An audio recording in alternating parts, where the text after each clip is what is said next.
Hi, this is Randy of Randy's Roost and the ByAnnie Bag Makers group on Facebook.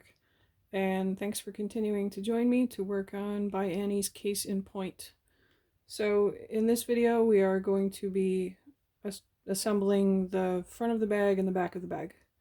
So you will need your quilted and sealed bag front and a handle and one of those inner pockets and your front zippered pocket to start. So that's for the front of the bag. We're going to do that first. So in the pattern, I am going to be skipping around a little bit. What I'm trying to do is put this together in the order that's followed in the newer patterns. This is an older pattern. It's a little hard to follow, so I'm doing it a little bit differently. So on the main fabric side of your bag front, you should have two vertical lines marked here. And if you're not sure where those lines are supposed to go, look on page 2, figure 2. Okay, and then I'm going to add one more marking here, one more set of marks, I should say. On the handle, what I do for this, let me get this out of the way so you can see. I measure from those two raw edges and I make 2 marks on each end of the handle on the side that does not have a seam. So I make a mark at 6 1/4 and 7 inches from this little raw edge. And those 2 boxes there help me know where to put the reinforcement box with an X when I sew this onto the bag. And your inner pocket should already be marked, and those markings are on page 4, figures 13 and or 14, depending what you're keeping in your bag. Your marks might be different. Okay, so for this part, I guess I'm technically on page 4, step D1, which is right at the top left, but I'm not going to do this exactly as the pattern says. If you want to follow it that way, that's fine. I find it a lot easier to do it this way. So I know it's hard to see, but I have a line marked right here, and I'm going to take my handle with the marks up, and I'm going to align my handle just barely to the left of this line. Okay, and then I'm going to top stitch this in place, and I'm going to go mostly along previous lines of stitching. I like to start at the bottom right here and go across the bottom, up, up, up to the upper marked line, across that line, make my box with an X, and then come back down to where I started.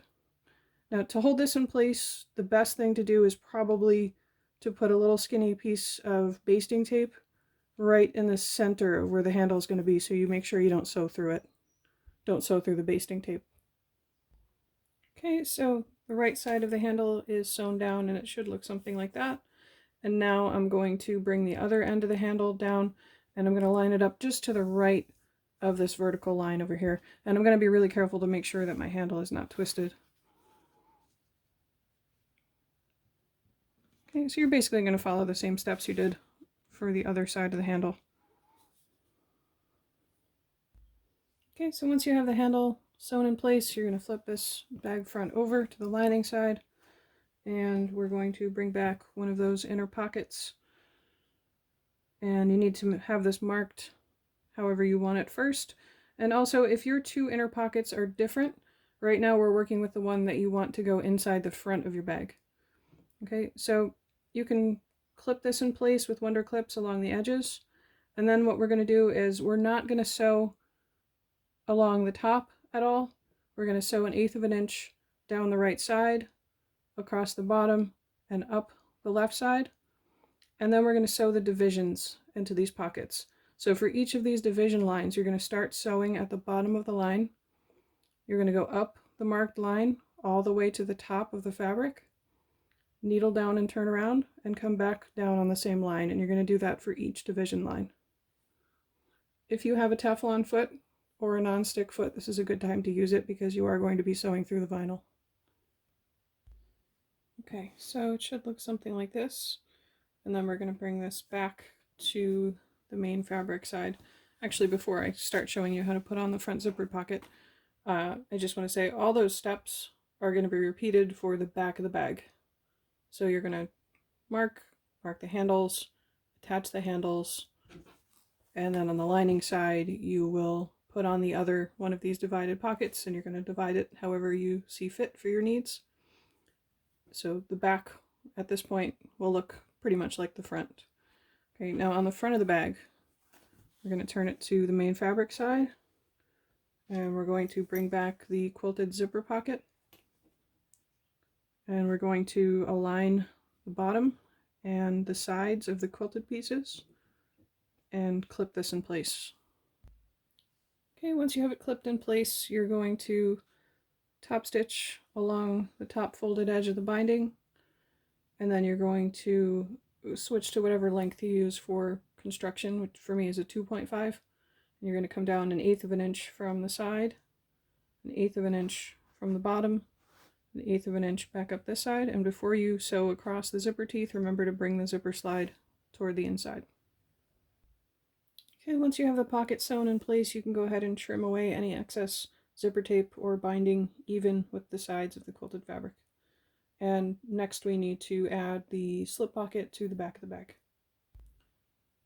So your bag back so far should look something like this, and you should have the pocket all divided.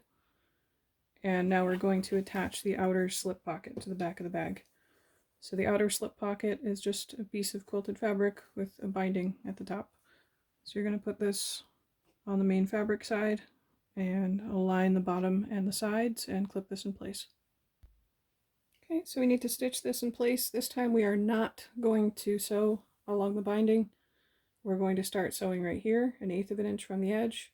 We're going to sew down the side, across the bottom, and back up to the top. And it's a good idea to backstitch at the beginning and the end of your stitching.